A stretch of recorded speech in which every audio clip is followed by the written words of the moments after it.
संस्कृताय। संस्कृत गंगा दारागंज प्रयागराज से मैं आप सबका स्वागत करता हूं। इससे पहले हम लघु सिद्धांत कौमुदी का अध्ययन करते हुए पंच संधि तक का भाग अध्ययन कर चुके हैं। उसके बाद आज से जो विषय आरंभ हो रहा है, यह विषय लघु सिद्धांत कौमुदी के छात्रों के लिए तो आवश्यक है ही, उसके साथ साथ विभिन्न परीक्षाओं में जहाँ शब्द रूपों को रखा गया है, सुबंतों को जहाँ रखा गया है, वहाँ भी ये बहुत ही आवश्यक है ये पाठ। तो इसलिए यह यूजीसी नेट की भी पाठ्यक्रम में जो 6ठी इकाई में है, उस पाठ्यक्रम की दृष्टि से भी छात्रों को यह पढ़ना चाहिए। सबसे पहले वो शब्द रूप को पढ़ेंगे। शब्द रूप को पढ़ने के लिए केवल शब्द रूप जानना आवश्यक नहीं होता है, वह शब्द रूप कैसे बनता है यह भी जानना बहुत जरूरी होता है। तो अब इसमें क्या है कि पहले भूमिका हम सामान्य रूप से जानेंगे कि शब्द रूप कैसे बनते हैं। तो एक बहुत बड़ा अधिकार है अष्टाध्यायी में। व्याकरण शास्त्र का सबसे बड़ा विषय है प्रत्यय। तीसरे अध्याय में आप देखेंगे व्याकरण में, तो तीसरे अध्याय का पहले पाद का पहला सूत्र है 3 1 1, सूत्र है प्रत्ययः।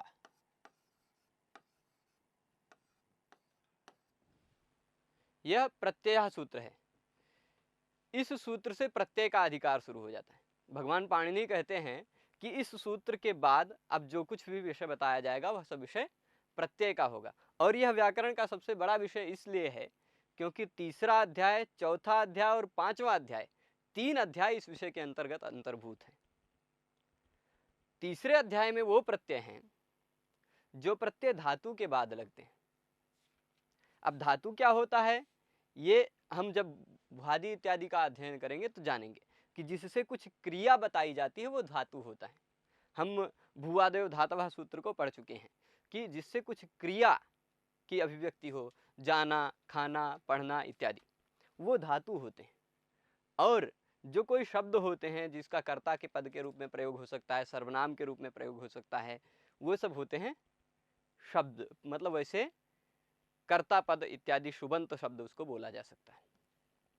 तो अब इसमें इसके अधिकार में तीसरे अध्याय के सभी प्रत्यय धातु के बाद लगने वाले हैं। यानी तीसरे अध्याय के प्रत्यय को हमें नहीं लेना है अगर हमें शब्द रूप बनाने हैं तो। शब्द रूप ये रामः रामो रामाः इत्यादि बनाना है तो तीसरे अध्याय का कोई भी सूत्र नहीं लेना है। आप देखेंगे इसमें लघु सिद्धांत कौमुदी में जो अब हम प्रकरण आरंभ कर रहे हैं, इसमें ज्यादातर सूत्र चौथे अध्याय के मिलेंगे। कहीं प्रसंगवश संधि इत्यादि के कार्य के लिए और कुछ अतिदेश करने के लिए 5वें 6ठे के भी मिल जाएंगे, पर ज्यादातर सूत्र आपको चौथे 5वें अध्याय के मिलेंगे। तो अब इसमें यानी आप सामान्य रूप से यह समझ गए कि सुबंत शब्दों की सिद्धि के लिए हम चौथे अध्याय को, अष्टाध्यायी को ध्यान में रखेंगे। वहां सबसे पहला सूत्र है ज्ञाप प्रातिपदिकात्। वो सूत्र अभी तुरंत आगे जानेंगे हम, पर उस सूत्र में एक शब्द क्या है, प्रातिपदिकात्। यह प्रातिपदिक क्या है, सबसे पहले वह जानना जरूरी है। जैसे मैंने बताया था कि व्याकरण शास्त्र में अगर शब्द बनाते हैं, हम कोई भी शब्द बनाते हैं, तो उस शब्द में 2 घटक बहुत जरूरी होते हैं, एक प्रकृति, एक प्रत्यय। तो प्रत्यय घटक में हम जान गए कि प्रत्यय कितने के 3 अध्याय में है। प्रकृति वाला जो घटक है, मतलब जिसके बाद प्रत्यय लगता है, वह प्रकृति वाला घटक भी मुख्य रूप से 2 प्रकार का होता है। मुख्य रूप से कभी कभी वह धातु होता है और कभी कभी वह प्रातिपदिक होता है। तो धातु क्या होता है, क्रिया वाला, वो हम बता चुके हैं। प्रातिपदिक क्या होता है वो जानने के लिए इस प्रकरण का पहला सूत्र हम पढ़ेंगे। इस प्रकरण का पहला सूत्र है अर्थवत अधातु। मैं सूत्र नहीं लिखूंगा, पूरा सूत्र अभी आपके सामने नीचे लिखा हुआ आ जाएगा। मैं उसका पदच्छेद लिखता हूं जिससे यह सूत्र समझने में आपको आसानी हो। अर्थवत, फिर उसके बाद अधातु,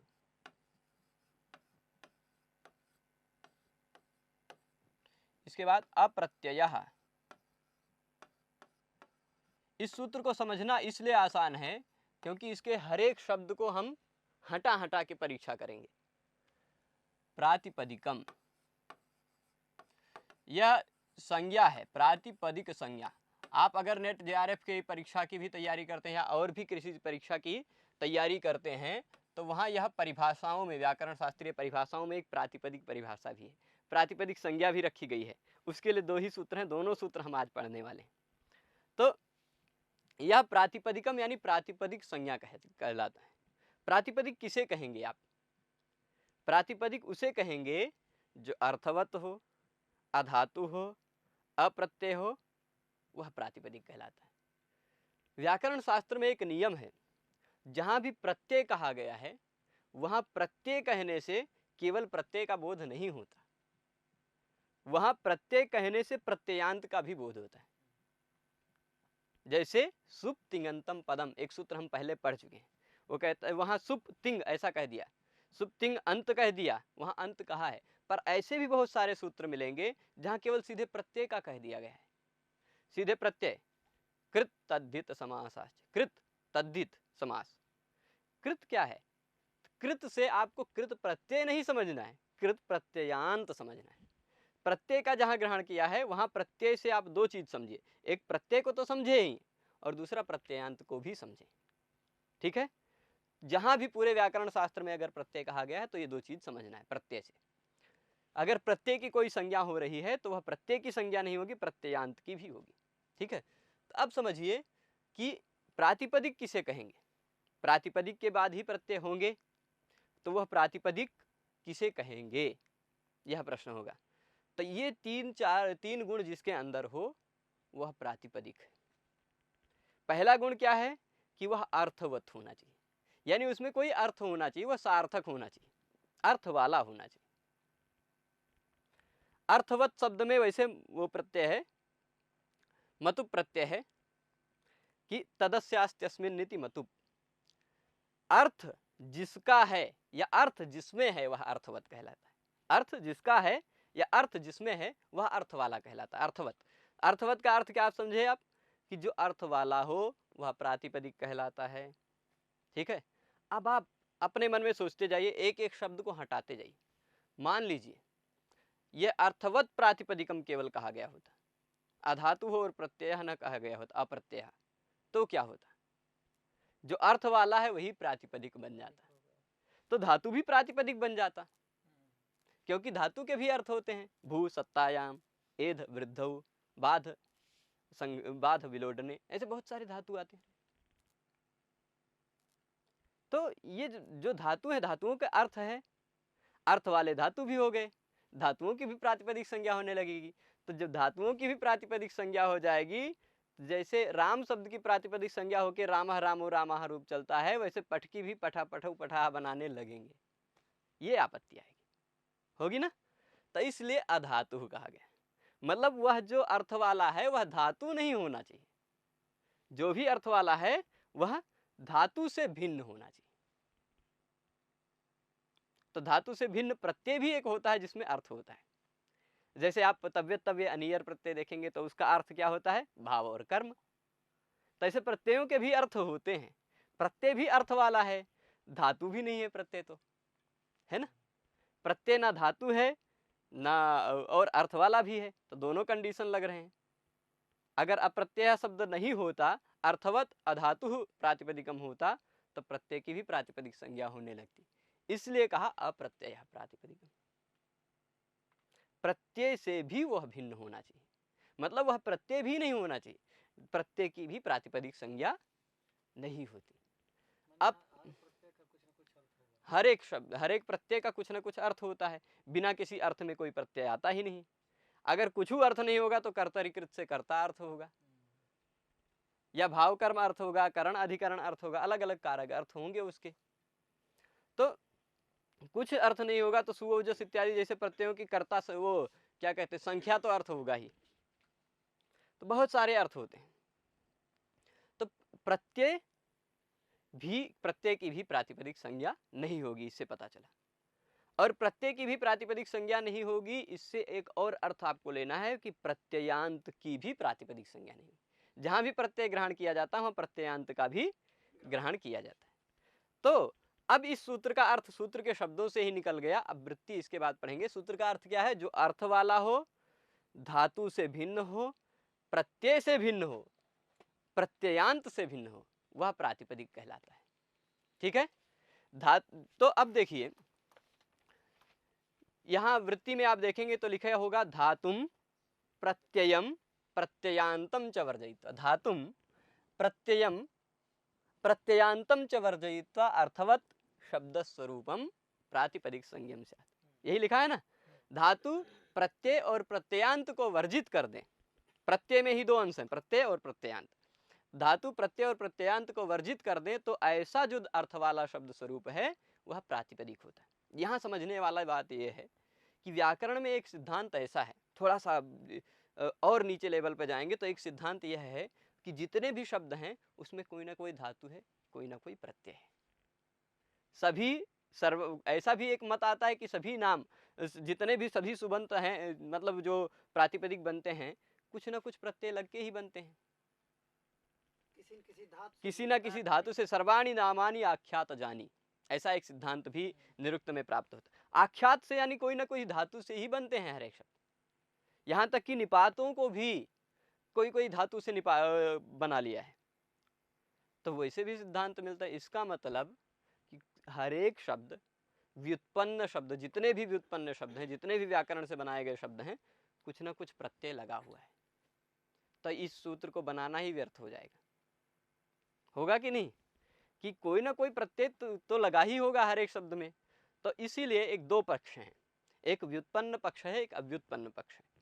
कुछ शब्द ऐसे होते हैं जो सीधे सीधे उसमें व्युत्पत्ति नहीं देखी जाती, व्युत्पत्ति का चिंतन हम नहीं करना चाहते, व्युत्पत्ति देखना ही नहीं चाहते। और बहुत सारे शब्द ऐसे भी हैं जहां पे व्युत्पत्ति सोचना थोड़ा कठिन होता है।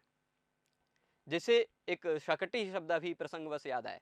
शकटी शब्द में कौन सा धातु है, कौन सा प्रत्यय है, थोड़ा चिंतन करना कठिन है। कुछ उणादि शब्द भी होते हैं, उणादि, वह उणादयो अव्युत्पन्नानि प्रातिपदिक। उणादि जो शब्द हैं वो अव्युत्पन्न प्रातिपदिक है, उसमें व्युत्पत्ति नहीं देखा जाता है। हाँ, ऊती युति वो सब तो तीन प्रत्ययांत से निपातित होकर बनते हैं, तो वो प्रत्ययांत हैं। पर ऐसे भी बहुत सारे शब्द हैं, करोड़ों की संख्या में शब्द मिल जाएंगे जो शब्द में कौन सी धातु है, कौन सा प्रत्यय है, ये सब चिंता नहीं किया जाता है। और फिर दूसरा पक्ष ये है कि मान लीजिए वह शब्द कृदंत है, फिर भी उसके हम कृदंतत्व की विवक्षा नहीं करते, हम उसका वह कृदंत है ऐसा नहीं बोलना चाहते, तो भी उसको इस सूत्र से प्रातिपदिक मान लेंगे। जैसे राम एक शब्द है, यहां उदाहरण में दे रहा हूं राम, या राम का अगर अर्थ आप राम इस दो तरह से बन सकता है। एक राम नाम वाला व्यक्ति, राम नाम वाला व्यक्ति जो दशरथ का पुत्र है, तो एक राम वैसा बन गया उसका नाम रख दिया गया। ऐसी विवक्षा कि ये कौन सी धातु से कौन से प्रत्यय से बना, ये सब नहीं सोच रहे। तो राम नाम वाला व्यक्ति एक ऐसा होगा। और एक दूसरा कि रम धातु से करण अर्थ में अथवा अधिकरण अर्थ में घई प्रत्यय लगा के राम बना दे, तो रमन्ते योगिनो अस्मिन् इति राम। तो रम घई राम जो बनेगा वह कृदंत राम होगा। और राम नाम की जो संज्ञा है राम की, उस संज्ञा का अनुकरण मान लेंगे, उस संज्ञा को हमें बताना है, तो वह कृदंत है कि नहीं है ये सब चिंतन नहीं होगा। ठीक है, तो फिर भी वह जो राम है वह अर्थ वाला है कि नहीं है। अगर कृदंत मानते हैं तो वह इसका अर्थ क्या होगा, जिसके अंदर योगी इत्यादि लोग रमण करते हैं, ऐसा अर्थ होगा। और अगर इसको हम वैसे दशरथ का पुत्र मान करके इसकी प्रातिपदिक संज्ञा कर देते हैं तो यह अर्थ वाला है कि नहीं, अर्थ वाला है। यह राम कोई धातु है, नहीं है ना, धातु भी नहीं है। राम कोई प्रत्यय भी नहीं है और प्रत्ययांत भी नहीं है, अभी मान लेते हैं। ठीक है, क्योंकि कृदंत वाला पक्ष एक अलग पक्ष है और वो दशरथ का पुत्र राम वह अलग पक्ष है। तो दोनों तरह से इस राम की प्रातिपदिक संज्ञा आप कर पाएंगे। ठीक है, तो यह राम क्या हो गए, ना तो ये अर्थ है इसका एक दशरथ का पुत्र ऐसा अर्थ है, फिर उसके बाद अधातु यानी धातु से भिन्न भी है, अप्रत्यय यानी प्रत्यय भी नहीं है और प्रत्ययांत भी नहीं है। तो क्या हो जाएगा, इसकी प्रातिपदिक संज्ञा होगी। इससे क्या पता चला कि ऐसे कुछ शब्द जो इस तरह के गुण वाले होते हैं वो प्रातिपदिक कहलाते हैं ना। प्रातिपदिक संज्ञा करने के लिए एक तुरंत बाद में एक दूसरा सूत्र भी है। अच्छा, कैसे जानेंगे कि राम व्युत्पन्न पक्ष में है कि व्युत्पन्न पक्ष? हाँ, ये व्युत्पन्न पक्ष और व्युत्पन्न पक्ष अपने मन पर होता है, अपनी विवक्षा पर होता है। अगर आप उसके स्वरूप पर चिंतन करते हैं, उसके शब्द के स्वरूप पर, वह किसी की संज्ञा है या कुछ है, वैसे सीधे उठा लेते हैं, उसकी व्युत्पत्ति के पक्ष पे नहीं जाते हैं, तो वह अव्युत्पन्न पक्ष है, आपकी विवक्षा पर आश्रित है। और अगर आप उसमें देखना चाहते हैं कि कौन सा धातु लगा है, कौन सा प्रत्यय लगा है, तब हो सकता है कि उसका कुछ अर्थ बदल भी जाए, क्योंकि शब्द भी 3-4 तरह के होते हैं, कुछ यौगिक होते हैं, कुछ योग रूढ़ होते हैं, कुछ यौगिक रूढ़ होते हैं, मतलब उसके व्युत्पत्ति पर ही रूढ़ होते हैं। कुछ शब्द की मतलब धातु और प्रत्यय लग के कुछ दूसरा अर्थ निकलता है, लेकिन उसका कुछ दूसरा ही अर्थ होता है, तीसरा अर्थ प्रकट होता है। तो ऐसे भी कुछ शब्द होते हैं, उसके शब्द के स्वरूप को हम सीधे ले लेंगे, व्युत्पत्ति पक्ष में नहीं जाएंगे, तो वो तब इससे प्रातिपदिक संज्ञा उसकी हो पाएगी। प्रातिपदिक संज्ञा करने के लिए दूसरा तुरंत बाद का सूत्र है, इसकी वृत्ति भी समझ गए होंगे आप सब। धातुम प्रत्ययम प्रत्ययांतम च वर्जयित्वा अर्थवत् शब्द स्वरूपम प्रातिपदिक संज्ञम स्यात्। ठीक है, इसके कुछ उदाहरण जैसे ये एक राम हो गया, यही अभी जो अकारांत पुल्लिंग हम बना रहे हैं, हरि मान लीजिए, ऐसे प्रातिपदिक बहुत सारे मान लीजिए, हरि मान लीजिए, पर हरि में भी कुछ कृदंत मान लेंगे, अलग कोई प्रत्यय उणादि प्रत्यय की कल्पना कर लेंगे, तो उसके भी कृतधित समासाश्च, ज्यादातर की कृतधित समासाश्च से प्रातिपदिक संज्ञा होती, पर जहां पर व्युत्पत्ति पक्ष नहीं देखा जाता वहां इससे प्रातिपदिक संज्ञा होती। अभी कृतधित समासाश्च सूत्र पढ़ लेंगे, फिर दोनों में हम अंतर बता देंगे। तो अब इसकी वृत्ति में धातुम प्रत्ययम प्रत्ययांतम च वर्जयित्वा, धातु प्रत्यय और प्रत्ययांत को छोड़कर जो कुछ भी है वह शब्द स्वरूप प्रातिपदिक कहलाता है, यह अर्थ हुआ। अब इसके बाद तुरंत सूत्र आप लघु सिद्धांत कौमुदी में देखेंगे तो पंक्ति मिल जाएगी, कृत तद्धित समासाश्च, कृत तद्धित समासाश्च। इसको अभी यहाँ मिटा देते हैं, यहाँ मान लीजिए ऐसे लिख देते हैं, कृत तद्धित समासाश्च, कृत ऐसे मैं डैश करके लिख रहा हूं क्योंकि आपके पुस्तक में लिखा हुआ है कृत तद्धित समासाश्च, समासाह और फिर च। तो ये समझिए आप कि इसके अष्टाध्यायी में अगर आपको सूत्र में जो लिखे गए शब्द हैं उतने से ही अर्थ नहीं पता चलता, पिछले के सूत्रों के शब्दों से कुछ शब्द लेना पड़ता है। कृदंत, तद्धित और समास भी, ये इतना अर्थ है, कृत तद्धित और समास भी। तो अब इसके तुरंत पहले के सूत्र में चले जाएंगे। तुरंत पहले का सूत्र, इसके तुरंत पहले का सूत्र क्या है, 45 नंबर सूत्र अष्टाध्यायी में, अर्थवद धातुर प्रत्यय प्रातिपदिकम, वहां से प्रातिपदिकम शब्द की अनुवृत्ति आ जाएगी। तो कृत तद्धित समासाश्च प्रातिपदिकम, ये इसका अर्थ होगा। कृत मतलब कृदंत, तद्धित यानी तद्धित प्रत्यय अंत वाले, और समास जिनकी समास संज्ञा हो गई, वो सभी भी प्रातिपदिक कहलाते हैं। च का अर्थ है भी। कृत मतलब कृत, कृत प्रत्यय होते हैं कुछ प्रत्यय जिनको हम वहां पर जब धातु रूप की प्रक्रिया समझेंगे, कृदंत प्रकरण पढ़ेंगे तो वहां विस्तार से समझेंगे, पर सामान्य रूप से ये बता देता हूं कि धातु के बाद लगने वाला, धातु के बाद लगने वाला तिप्तस जी सिप्तस्थ वस्मस, ये जो प्रत्यय हैं 18, इन 18 प्रत्ययों से भिन्न जो प्रत्यय होते हैं वे प्रत्यय कृत कहलाते हैं। तो ये कृत प्रत्यय जो के जिसके अंत में है वो भी प्रातिपदिक कहलाएगा। प्रत्यय ग्रहणे तदंताः ग्राह्य, प्रत्यय जहां ग्रहण किया गया है वहां प्रत्यय के ग्रहण में प्रत्ययांत का ग्रहण होता है। तो कृत से क्या अर्थ लेना है, कृदंत। कृत से क्या अर्थ लेना है, कृत अंत में जिसके हो ऐसी की प्रातिपदिक संज्ञा। हाँ, कृत से यहाँ प्रत्यय नहीं लिया जाएगा, कृत की प्रातिपदिक संज्ञा नहीं होगी, कृदंत की प्रातिपदिक संज्ञा होगी।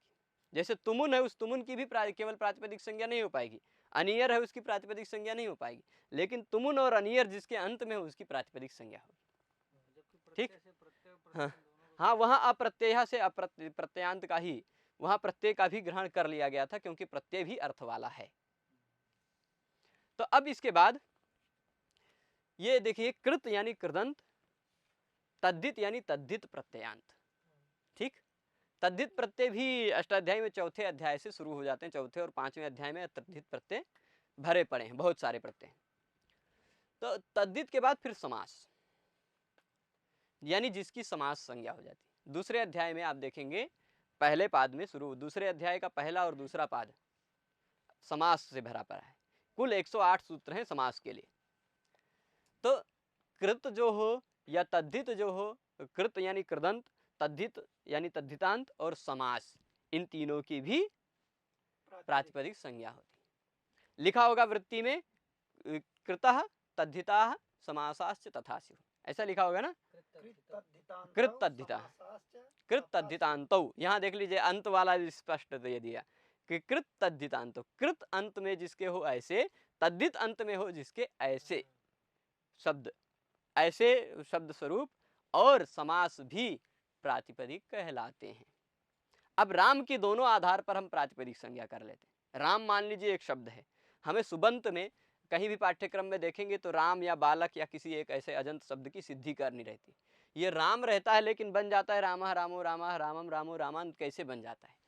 इसके 24 अलग अलग रूप कैसे प्राप्त हो जाते हैं, संबोधन में भी 3 मिला के।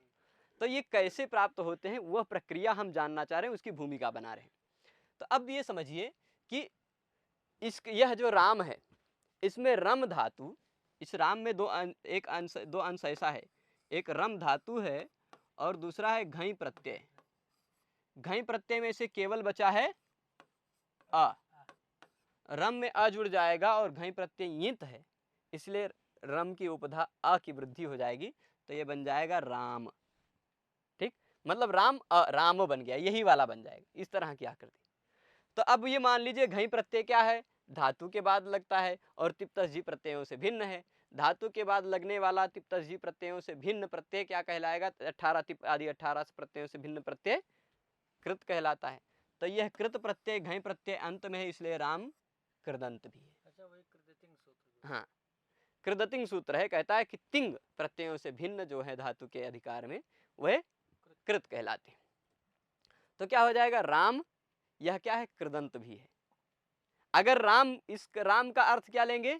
व्युत्पत्ति अर्थ वाला नहीं लेना चाहेंगे। राम शब्द की व्युत्पत्ति वाला अर्थ नहीं लेना चाहेंगे कि रम धातु क्रीड़ा अर्थ वाला है, रमनते क्रीडनते, वो वाला अर्थ नहीं लेना है। अगर इस राम का अव्युत्पन्न पक्ष लेना है, दशरथ का पुत्र, ऐसा अर्थ लेना है, तो आप अर्थवत पहले वाले सूत्र से कर लीजिए प्रातिपदिक संज्ञा। पर अगर इसकी व्युत्पत्ति भी देखनी है, व्युत्पत्ति लभ्य अर्थ लेना है कि रम धातु का करणाधिकरणयोः च की अनुवृत्ति आती है और फिर अकर्तरी चकार के संज्ञायाम से घई मान लीजिए या हलश्च सूत्र से घई मान लीजिए, तो वो घई हम मान के जो राम बनाएंगे वह राम कृदंत होगा।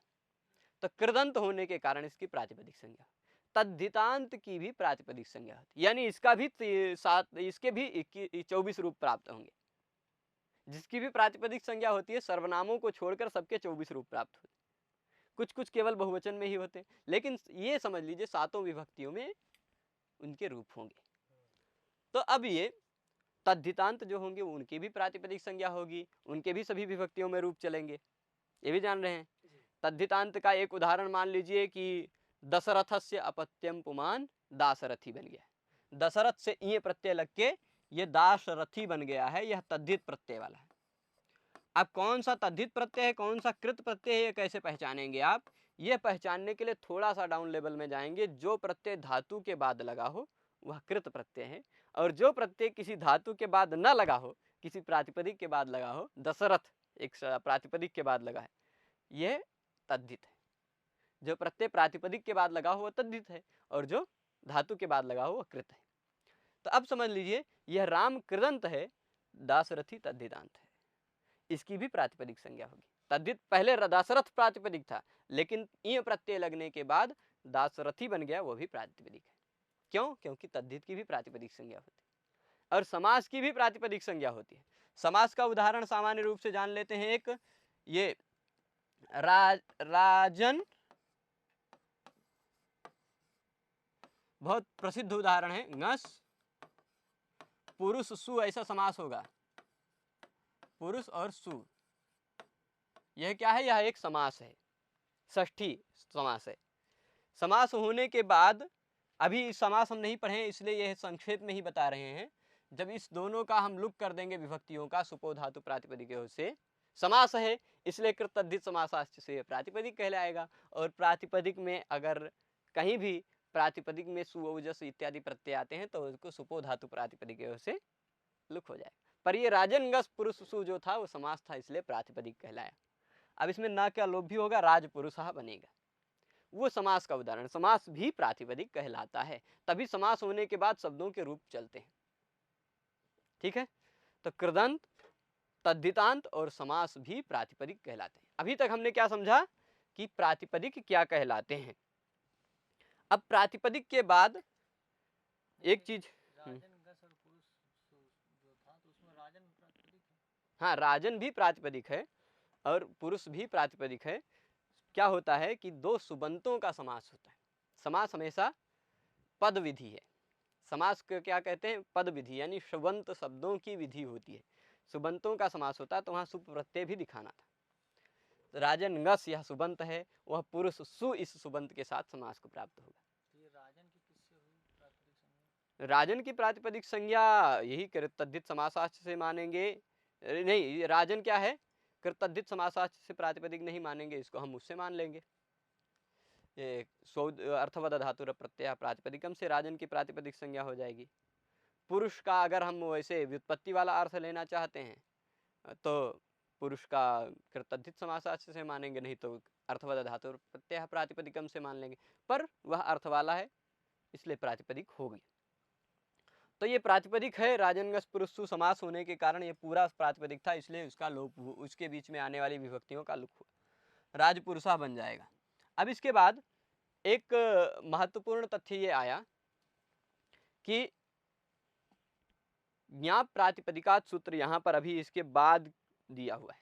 एक सूत्र आ रहा है सौजस मौक्षस, तुरंत तीसरा सूत्र ये दे रहे हैं, पर इसके तुरंत पहले जो सूत्र दिया है, तुरंत बाद जो सूत्र दिया है ज्ञाप प्रातिपदिकात प्रत्ययः परश्च, ये तीन में कोई वृत्ति नहीं लिखी होगी, तीनों की संकलित वृत्ति एक साथ लिख दी गई है। तीनों की संकलित वृत्ति, क्योंकि अधिकार सूत्र जो होते हैं वह विशेष कोई अर्थ नहीं प्रतीत करते हैं, वो पूरे अपने बॉर्डर को दिखा देते हैं कि यहाँ से इनका अधिकार है। तो तीन चीजों का अधिकार चल रहा है, तीन चीजों का अधिकार चल रहा है। एक बार दोनों को मिला के बता दीजिए। हाँ हाँ, दोनों को मिला के कि कृतद्धित समासाश्च और अर्थवद धातुर प्रत्यय प्रातिपदिकम, इन दोनों में क्या भेद है। कृतद्धित समासाश्च से आप उसी की प्रातिपदिक संज्ञा कहेंगे जिनको आप मानते हैं कि ये कृदंत है या तद्धितांत है या फिर समास है। पर जिनको आप नहीं मानते हैं कि ये तो ना तो कृत है, ना तद्धित है, ना समास है, और फिर भी अर्थ वाले हैं, धातु नहीं है, प्रत्यय नहीं है, प्रत्ययांत भी नहीं है, उनको आप अर्थवद धातुर प्रत्यय प्रातिपदिकम से मानेंगे। ठीक है, प्रातिपदिक संज्ञा पहले करके तब उसके बाद ही उसमें हम हाँ प्रत्यय जोड़ेंगे। हाँ, अब वो आगे समझ रहे हैं, वही हम आगे समझ रहे हैं कि यहाँ पर आप अष्टाध्यायी अगर साथ में लेके आए हैं तो अष्टाध्यायी के चौथे अध्याय के पहले पाद का पहला सूत्र निकाल लेंगे, 4-1-1। वह सूत्र आपके सामने लघु सिद्धांत कौमुदी में भी लिखा हुआ है, ज्ञाप प्रातिपदिकात लिखा है ना, 4-1-1। तो ज्ञाप प्रातिपदिकात सूत्र का क्या तात्पर्य है कि अब चौथे अध्याय के बाद, अगर आपके पास गोपाल दत्त पांडे जी की अष्टाध्यायी होगी तो ज्ञाप प्रातिपदिकात के बाद तुरंत बाद में प्रातिपदिकात को मोटे अक्षरों में लिखा होगा, और हाँ ठीक है, ज्ञाप प्रातिपदिकात वह मोटे अक्षरों में लिखा होगा, उसके बाद कोई संख्या लिखी होगी 5-4-160, पांचवें अध्याय के चौथे पाद के 160 नंबर सूत्र तक उसकी आवृत्ति अनुवृत्ति जाएगी। यानी 5-4-160 तक के जितने भी प्रत्यय बताए जाएंगे, तीसरे चौथे पांचवें अध्याय में प्रत्यय ही है ना, तो चौथे और पांचवें अध्याय में जितने भी प्रत्यय बताए जाएंगे वह कहाँ लगेंगे, या तो गी के बाद लगेंगे, या तो आप के बाद लगेंगे, या तो प्रातिपदिक के बाद लगेंगे। यह सूत्र कहता है ज्ञाप प्रातिपदिकात। पर वो चौथे अध्याय में कौन से प्रत्यय कहे गए हैं वो पहले जान लेते हैं। चौथे और पांचवें अध्याय में कौन से प्रत्यय कहे गए हैं वो जानते हैं। सबसे पहले सूत्र है, बड़ा सा सूत्र है, बहुत बड़ा सा, सौजस मौक्षस्टाभ्याम्भिस् ङेभ्याम्भ्यस् ङसिभ्याम्भ्यस् ङसोसाम ङोसुप। लंबा है, उसका पदच्छेद में केवल लिखता हूं, आप जोड़ के लिख देंगे या पुस्तक में आपके सामने है ही।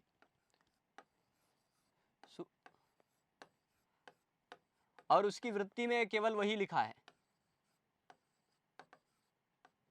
उसकी वृत्ति में यही ऐसा ही लिखा होगा, सु औजस इति प्रथमा अम आउट शस इति द्वितीया। यहाँ आउट और शस में आउट छस लिखा होगा, स को छ हो गया सस छोटी से। फिर उसके बाद टा भ्याम भिस, टाभ्याम भिस इति तृतीया, गे भ्याम भ्यस इति चतुर्थी। ऐसे ही लिखा है ना, गे भ्याम और भ्यस ये चतुर्थी का है। पंचमी का है ngसी भ्याम भ्यस। षष्ठी का है ngस ओस आम।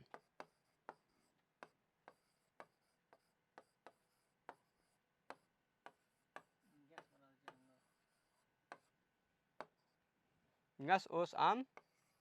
फिर अंतिम है नी ओस और फिर सुप, नी ओस सुप।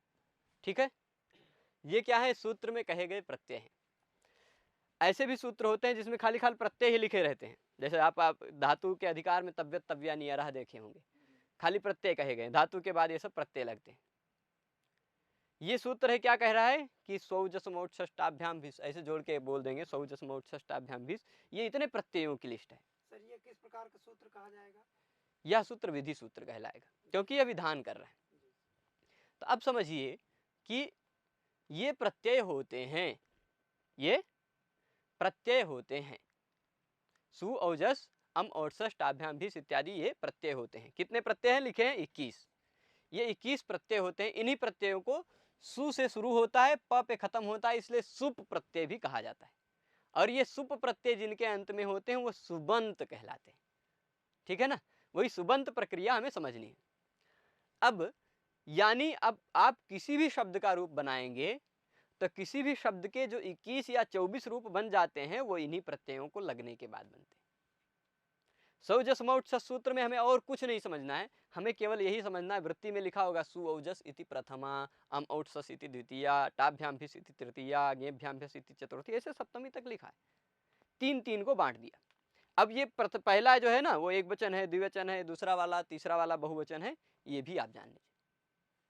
तान्येक वचन द्विवचन बहुवचनान्यनेक सह, ऐसा आएगा भी। तान्येक वचन द्विवचन बहुवचनान्यनेक सह, ऐसा एक सूत्र आएगा कि यानी वो जो तीनों हैं वो एक वचन, द्विवचन और बहुवचन हैं। फिर एक चीज ये समझिए कि ये ऐसा है कि ज्ञाप प्रात, ये जो सूत्र है सौजस मौट्सस, यह किसके अधिकार में है? ये प्रत्यय हैं। जो भी प्रत्यय होते हैं वो बाद में लगते हैं, जो भी प्रत्यय होते हैं बाद में लगते हैं। प्रत्यय परश्च, परश्च बाद में लगते हैं। अब इन प्रत्ययों को आप किसके बाद लगाएं? क्या धातु के बाद लगाएं या प्रातिपदिक के बाद लगाएं? तो अष्टाध्यायी में एक ऐसे छोटे, मतलब छोटी दृष्टि से देखेंगे आप ऐसे, तो अलग अलग देश हैं, जैसे इस धरती पर अलग अलग देश हैं, वैसे अष्टाध्यायी में भी छोटे छोटे देश समझ लीजिए। सर पर इनको परश्च, जैसे परश्च का बोध इनमें कहाँ से होगा? हाँ अभी बताते हैं। तो ये समझ लीजिए अष्टाध्यायी में भी ऐसे छोटे छोटे देश हैं, कुछ बड़े देश हैं और कुछ छोटे छोटे देश हैं, जैसे ये उत्तर प्रदेश भी है और भारत भी है। तो ऐसे भी ये प्रत्यय किस देश में आया है वो देखना है, किसके अधिकार में आया है, किस बॉर्डर में आया है ये भी देखना है। तो ये 4-1-2 नंबर सूत्र है, 4-1-2 नंबर, चौथे अध्याय के पहले पाद का दूसरा नंबर सूत्र है। 4-1-1 नंबर सूत्र तुरंत पहले देखेंगे, 4-1-1 नंबर सूत्र तुरंत पहले, तो वहां से एक दूसरा बॉर्डर शुरू हो रहा है। ये बॉर्डर शुरू होने के बाद तुरंत पहला सूत्र है ज्ञाप प्रातिपदिकात, है ना, ज्ञाप प्रातिपदिकात। वह कहता है कि अब इस सूत्र के बाद आप देखेंगे ये सूत्र में कुछ नहीं है, सूत्र जो इतना बड़ा सा लिखा हुआ है, बड़े से सूत्र को आप पदच्छेद करके वृत्ति में लिखा है कि ये इतने 21 प्रत्यय होते हैं बस। और हाँ 21 प्रत्ययों से 24 रूप कैसे बन जाते हैं, उसके लिए एक सूत्र है संबोधने च।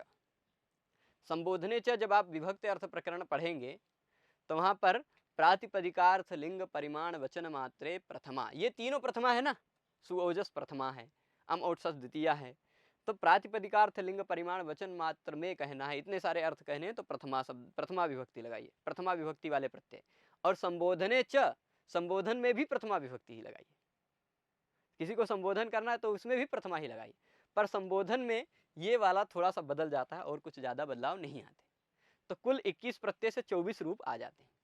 ठीक है, अब ये समझ लीजिए कि हमें ये समझना है कि ये प्रत्यय लगाने हैं। हमें किसी भी शब्द के अगर रूप बनाने हैं तो किसी भी शब्द के रूप बनाने के लिए ये प्रत्यय लगा देना है। प्रथमा एक वचन बताना है तो सु लगा देना है, प्रथमा द्विवचन बनाना है तो औ लगा देना है, प्रथमा बहुवचन बनाना है तो जस लगा देना। ऐसे ही सप्तमी तक आपको समझना है। तो अब ये प्रत्यय किसके बाद लगाएं, ये समझने के लिए तुरंत बाद का सूत्र समझेंगे, ज्ञाप प्रातिपदिकात। ज्ञाप प्रातिपदिकात में 3 शब्द हैं। ये 21 प्रत्यय आप अपने मन में रखेंगे। 21 प्रत्यय होते हैं, इन्हीं 21 प्रत्ययों से सभी शब्द बनते हैं। इसके बाद का सूत्र समझने के बाद, इसके बाद 3 सूत्र हैं, तीनों सूत्र एक साथ समझते हैं। एक है ज्ञाप प्रातिपदिकात, बहुत सरल है। ज्ञाप, ये ज्ञाप क्या है? ज्ञाप में ऐसा है 2 चीज, एक ञी है और एक है आप। ञी और आप, ये ज्ञाप। और तीसरा शब्द है जो आप अभी जिस शब्द के बारे में जान चुके हैं, प्रातिपदिकात।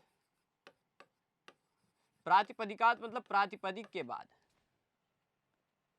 ये सभी, अब इस सूत्र के बाद जो भी प्रत्यय कहे जाएंगे वो सभी प्रत्यय या तो ञी के बाद लगेंगे, या तो आप के बाद लगेंगे, या तो प्रातिपदिक के बाद लगेंगे। ये ञी क्या है, आप क्या है, वो अगर स्त्री प्रत्यय पढ़े हैं तो ञी मतलब ञीप, ञीस, ञीन, ये 3 स्त्री प्रत्यय हैं। आप यानी चाप, टाप, डाप, ये 3 स्त्री प्रत्यय हैं। तो ये ञी, आप यानी स्त्री प्रत्ययों के बाद और प्रातिपदिकों के बाद आने वाले प्रत्यय होंगे, जो प्रत्यय बताए जाएंगे। ठीक है, और बाद होंगे या पहले होंगे ये अभी नहीं पता चला। प्रत्यय वो जो सुओजस वो क्या है, वो प्रत्यय हैं। क्यों? क्योंकि प्रत्यय के अधिकार में आते हैं। प्रत्यय सूत्र कहता है कि इसके बाद जो कुछ भी आएंगे वो सभी प्रत्यय हैं। और परश्च सूत्र क्या कहता है कि वो जो भी प्रत्यय हैं वो बाद में ही लगेंगे। परश्च यानी बाद में ही लगेंगे। नहीं तो कोई राम के पहले ही सु जोड़ने लगेगा, सु राम, ऐसा नहीं जोड़े, राम सु जोड़े। प्रत्यय कहाँ होंगे? पर में ही होंगे। ये तीनों सूत्र का अर्थ है। ज्ञाप प्रातिपदिकात क्या कहेगा? ञी, आप या प्रातिपदिक से ही प्रत्यय लगेंगे, से ही। लेकिन अब ञी आप प्रातिपदिक से पहले लगाएं या बाद में लगाएं, तो ये प्रत्यय जो होते हैं वो पर में होते हैं, ऐसा परश्च सूत्र समझाएगा। ठीक है, तब कोई भी प्रातिपदिक हम ले लेंगे। एक प्रातिपदिक का उदाहरण हम पकड़े हैं कि वह प्रातिपदिक कौन सा है? अच्छा, 4 1 1 ये वाला सूत्र है ज्ञाप हाँ। ये जी, प्रातिपदिकात। हाँ, और 2 नंबर पे है सौजसम और सस। जी। तो मतलब ये कहता है कि प्रत्यय बाद में लगे। हाँ, ये जो देखिए 3 1 1 नंबर का सूत्र है, अष्टाध्यायी अगर देखे होंगे तो प्रत्यय। हाँ। वो कहता है तीसरा, चौथा, पांचवा, ये 3 अध्याय प्रत्यय वाले हैं। और 3 1 2 नंबर सूत्र है परश्च। वो कहता है कि जो भी प्रत्यय होते हैं वो बाद में ही लगते हैं। फिर अब वो सभी प्रत्यय कुछ ऐसे होते हैं जो धातु के बाद लगते हैं, वो तीसरे अध्याय में देख चुके हैं। अब जो प्रत्यय आने वाले हैं वो प्रातिपदिक के बाद लगेंगे। क्यों? क्योंकि ज्ञाप प्रातिपदिकात का बॉर्डर शुरू हो गया, अधिकार शुरू हो गया। किसका? ज्ञाप प्रातिपदिकात का, 4 1 1 से। यानी चौथे अध्याय में और 5वें अध्याय में जो भी प्रत्यय कहे जाएंगे वो ज्ञाप ञी के बाद या आप के बाद या प्रातिपदिक के बाद लगेंगे। अच्छा, तो ऊंग और ती जो बच जाता है उनके अंदर में फिर सु कैसे लगेगा? ऊंग और ती, ऊंग और ती जो प्रत्यय है ना, उसमें से ती एक तद्धित के अधिकार में आ जाता है। और ऊंग के लिए इसीलिए एक परिभाषा भी बनानी पड़ी कि प्रातिपदिक ग्रहणे लिंग विशिष्टस्यापि ग्रहणम। प्रातिपदिक ग्रहण में अगर कहीं लिंग, कहीं किसी कारणवश किसी लिंग का ग्रहण नहीं हो पा रहा है तो किसी शब्द का, और उसमें अर्थ है तो लिंग विशिष्ट है तो उसका भी ग्रहण हो जाता है। उस परिभाषा के अनुसार ऊंग का ग्रहण होगा, ऊंग प्रत्ययांतों का। तो अब ये समझिए कि यहां तक समझ गए कोई प्रातिपदिक होगा, उस प्रातिपदिक के बाद हमें सुओजस अमोर्सस यानी 21 प्रत्यय जोड़ने हैं तो शब्द रूप बनेंगे। तो एक प्रातिपदिक हमने देखा था, प्रातिपदिक कौन सा था? राम। अच्छा, एक बात, ये मतलब कृदंत तो प्रातिपदिक हो गया, तद्धित भी प्रातिपदिक हो गया। स्त्री प्रत्यय न कृदंत है न तद्धित है, इसीलिए उसको कृतद्धित हाँ, समास बन गया। हाँ, स्त्री प्रत्यय में जो सभी प्रत्यय हैं टाप चाप डाप गीप गीस गीन ये सभी प्रातिपदिक के अंतर्गत नहीं आते। अगर प्रातिपदिक के अंतर्गत आए तो ज्ञाप ग्रहण करना जरूरी नहीं था। गी और आप कह दिया ना सूत्र में पाणिनि भगवान ने। तो अब ये समझिए कि ये राम एक प्रातिपदिक है। कौन? क्योंकि धातु के बाद नहीं लगा है। टाप डाप चाप गीप गीस गीन धातु के बाद लगता है वही कृदंत होता है। तो अब समझिए ये राम है ना, ये प्रातिपदिक है। हम विषय पे चलेंगे। राम क्या है? एक प्रातिपदिक है। इस प्रातिपदिक के बाद हमें सु ओजस इत्यादि प्रत्यय जोड़ने हैं। यहां तक हम पहुंच गए हैं। तो अब इसके तुरंत बाद क्या है? ज्ञाप प्रातिपदिकात प्रत्यय परश्च, ये तीनों वृत्त सूत्र पढ़ने के बाद लिखा होगा इत्यधिकृत्य। इन तीनों का अधिकार चल रहा है। इति अधिकृत्य, इन तीनों का अधिकार चल रहा है। ज्ञाप प्रातिपदिकात के अधिकार चलने के बाद के कारण यह पता चलता है कि ये प्रातिपदिक से प्रत्यय लगेंगे, प्रातिपदिक से लगेंगे। और प्रत्यय के अधिकार में होने के कारण पता चलता है कि ये सभी प्रत्यय हैं। और परश्च के कहने के कारण यह जो ये जो प्रत्यय हैं वो ज्ञाप प्रातिपदिक के पर में होंगे। ठीक, तो ये तीनों का अधिकार हो गया। इसलिए क्या पता चल रहा है? वृत्ति में लिखा होगा ज्ञंताद आबंताद प्रातिपदिकाच। ज्ञंतात मतलब ज्ञंत से, गी जिसके अंत में हो ऐसे। आबंतात मतलब आप जिसके अंत में हो, टाप चाप डाप जिसके अंत में हो। तथा हाँ, आप तीन ही हैं, घी और आप या घी यानी यही तीन, घी मीस घीन, आप यानी यही तीन, आप टाप चाप डाप, इन तीनों से तथा प्रातिपदिकात, प्रातिपदिक के परे स्वादय प्रत्यय। इन सब के बाद सु आदि जितने भी प्रत्यय 2 अध्यायों में कहे जाएंगे वो सभी प्रत्यय होते हैं। ठीक है, स्वादया से ये 21 का ही ग्रहण होता है। स्वादया से सूल से लेकर के 5 4 160 तक के जितने भी प्रत्यय हैं सभी। ठीक, तो अभी सुआदय सुप अगर केवल कहे होते तो उन्हीं 21 का ग्रहण होता, पर सुआदय कह दिया तो सु से लेके 102 अध्याय में जितने भी प्रत्यय हैं सभी प्रत्यय हैं। अब सु आदि प्रत्यय होंगे किसके बाद? ज्ञंत के बाद या आबंत के बाद या प्रातिपदिक के बाद। इसके तुरंत बाद सूत्र है सुपह।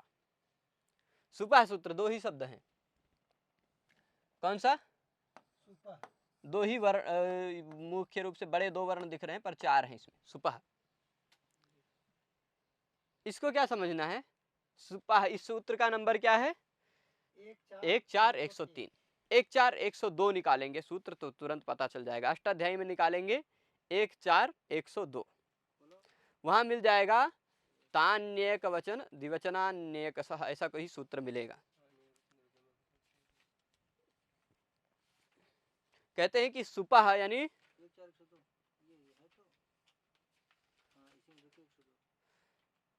103 से पहले का सूत्र देखेंगे आप तो वहां पता चलेगा तान्येक वचन द्विवचन बहुवचनान्येक सह, ऐसा मिल जाएगा ना।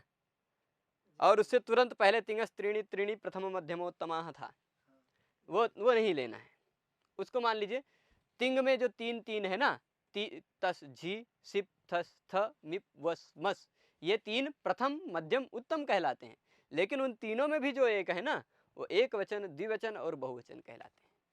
वहां से एक वचन द्विवचन बहुवचनान्यकसह की अनुवृत्ति आती है सुपह में। ठीक है, सुपह में अनुवृत्ति आती है ना तान्यक वचन द्विवचन से, तो सुपह भी एक वचन द्विवचन बहुवचन कहलाते हैं। सुप में भी जो 21 हैं वो पहले यानी सु अम टा ये जो इस लाइन वाले हैं वो एक वचन कहलाते हैं। फिर औ औट भ्याम भ्याम भ्याम ये वाले जो लाइन में हैं वो सभी द्विवचन कहलाते हैं। जस शस भीस ये लाइन वाले जो हैं वो सब बहुवचन कहलाते हैं, एक एक करके। तो ये सुपह सूत्र का अर्थ है। सुपह सूत्र कहेगा कि सुप में भी सुपह त्रीणि त्रीणि, सुप में जो 3 3 हैं वह वचन 3 3 वचन जो हैं वो एक सह मतलब पहले से लेकर के एक वचन द्विवचन बहुवचन संज्ञानी से, एक वचन द्विवचन और बहुवचन कहलाएगा। एक वचन द्विवचन बहुवचन, एक वचन द्विवचन बहुवचन, ऐसे फिट कर लेना आपको। ठीक है, 7 विभक्तियों में ये होंगे। यह किस सूत्र ने कहा? सुपह ने। इसके बाद अगला सूत्र है द्व्यकयोर द्विवचनैक वचने। अगर द्व्यकयोर सब बहुत सरल है, ये सब विषय आपको पता है पर सूत्र भी है, हर एक चीज के लिए सूत्र है, क्योंकि सूत्र के बिना कोई चीज कोई काम होता नहीं। द्व्यकयोर द्विवचनैक वचने, अगर 2 चीज कहना है, 2 बातें को बताना, दो चीजों को बताना है तो द्विवचन, एक को बताना है तो एक वचन, यही सूत्र का अर्थ है। द्वेकयोः द्विवचनेकवचने, द्वित्व एकत्वयोः एतौ स्तः। अगर द्वित्व बताना है किसी चीज का, दो लेखनी है, दो लेखनी है तो दो लेखन्यो द्विवचन वाला बनाना पड़ेगा। और अगर एक ही बताना है तो एक वचन ही लगाना है, सु लगाना है, लेखनी। ठीक, अगर दो बताना है तो द्विवचन लगाइए, एक बताना है तो एक वचन लगाना है। ये कौन सा सूत्र कहेगा? द्वेकयोर द्विवचनेकवचने। सरल है ना? कोई प्रश्न तो नहीं है इसमें। और इसके बाद सूत्र समझ लीजिए। तो अब हमें अगर राम एक ही है ऐसा बताना है तो एक वचन वाला प्रत्यय लगाएंगे कि नहीं? एक वचन वाला प्रत्यय लगाएंगे। एक वचन वाला प्रत्यय कौन सा है? राम के बाद हम सु लगा दें। अब देखिए रामा कितना जल्दी बनता है। राम के वाला तो हम भी हो जाएगा। हाँ, पर पहले प्रथमा में बनाएंगे कि द्वितीया में? पहले आप द्वितीया से प्रारंभ करेंगे। हाँ, तो प्रथमा का सु प्रत्यय हमने एक वचन बताने के लिए हमने लगा दिया सु, राम और सु लगा दिया। हो गया, यहां तक पहुंच गए प्रभु जी। तो अब इस स्थिति में सु जो है ना, उसके लिए हमने एक सूत्र पढ़ रखा है, उपदेशे जनुनासिक इति। पढ़ रखा है कि उपदेश अवस्था में जो भी अनुनासिक स्वर वर्ण होता है वह इत कहलाता है। उपदेश अवस्था में जो भी अनुनासिक स्वर वर्ण होता है वह इत कहलाता है। ठीक है, तो अब मान लीजिए यह सु क्या है? अनुनासिक है, ऐसा वाला है, सु है। इसमें से अच यानी स्वर वर्ण जो उ है वह उपदेशे जनुनासिक इत सूत्र के कारण इत संज्ञक है। और जो भी इत संज्ञक होता है उसका तस्य लोपः सूत्र से लोप हो जाता है। शुरुआत में हम पढ़ चुके हैं उसको। तो तस्य लोपः सूत्र से उसका लोप हो जाएगा सु में से उ का। लोप कर दें हम, सु में से उ का लोप हो जाएगा तो केवल बचेगा स। ये स बचेगा, यहां तक पहुंच जाएंगे ना।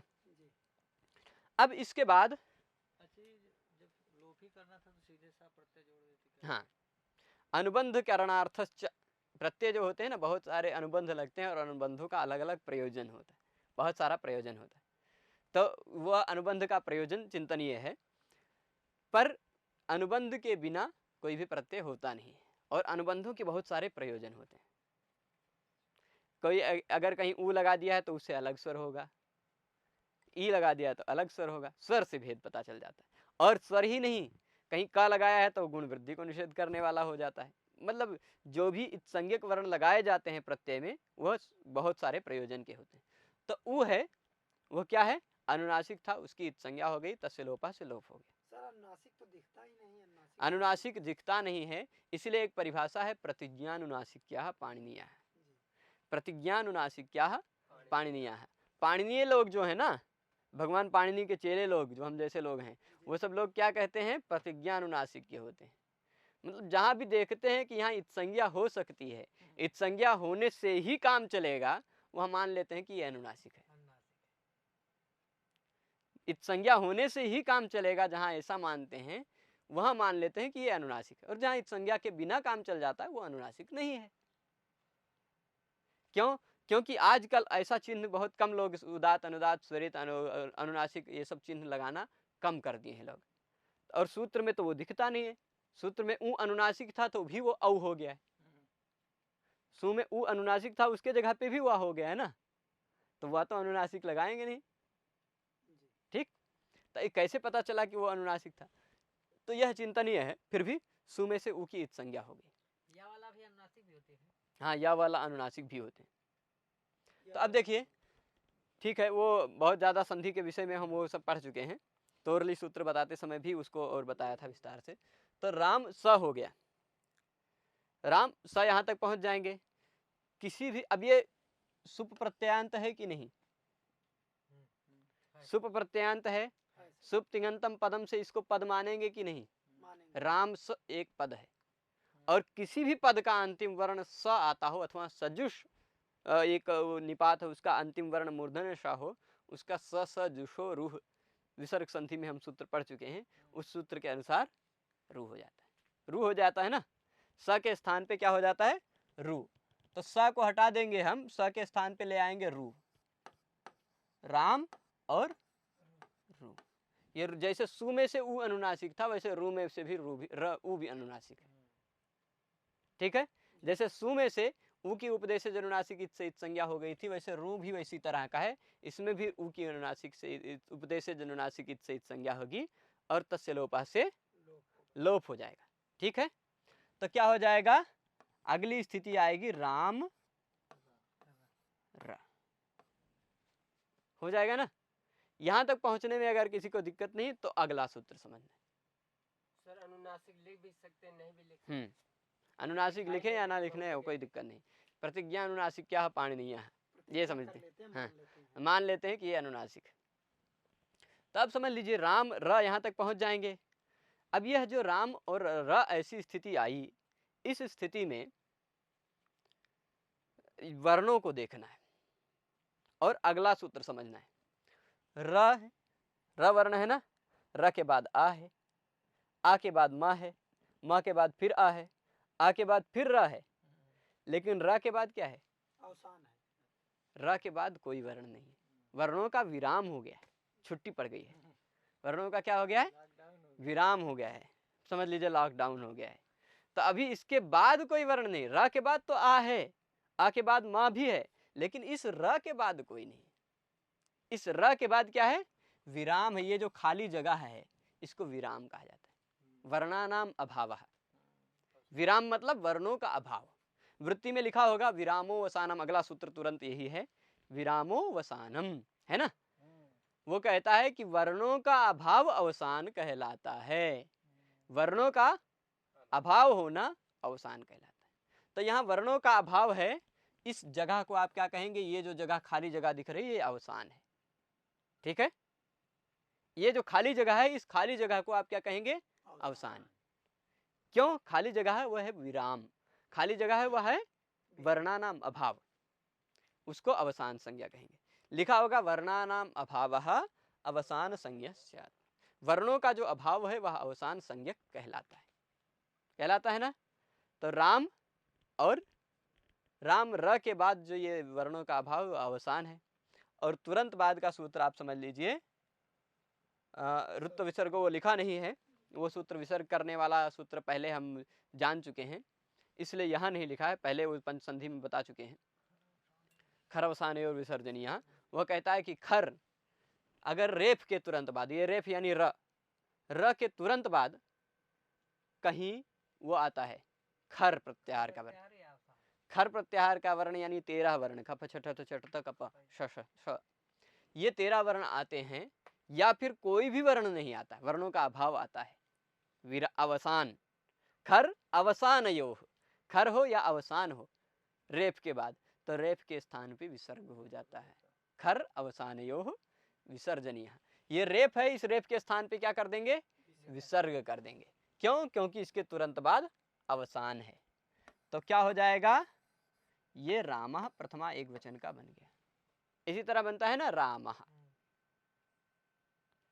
तो इस पाठ में हमने देखा कि किस तरह से भूमिका बनाने में ज्यादा समय लगा, अभी तक रामः बताने में जितना समय लगा है उससे कम समय में बाकी के 20 रूप को समझ सकते हैं। अच्छा, ये राम रा के स्थान पर ही विसर्ग हो, जैसे खर प्रत्याहार जब परे होते हैं तो खर के बाद विसर्ग होता है नहीं, रा के तुरंत बाद खर प्रत्याहार का कोई वर्ण है तो भी विसर्ग हो जाता है। जैसे मान लीजिए राम, यहाँ तुरंत बाद में करोति होता,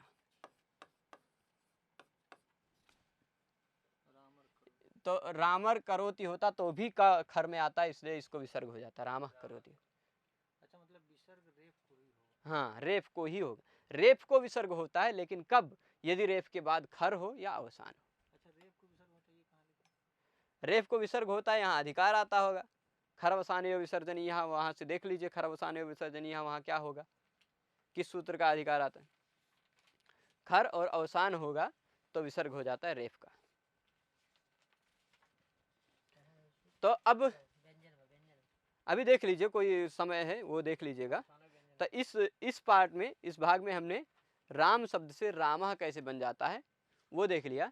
इसके बाद के तुरंत के भाग में हम देखेंगे रामो रामाः रामम रामो रामान इत्यादि कैसे बनते हैं। जितना समय इसने लिया उससे कम समय में हम आगे बाकी के सभी रूप समझ जाएंगे। क्योंकि ये भूमिका बनानी थी, इसलिए इस पाठ में इतना ही। इसके बाद के पाठ को हम अगले भाग में देखेंगे। नमः संस्कृताय।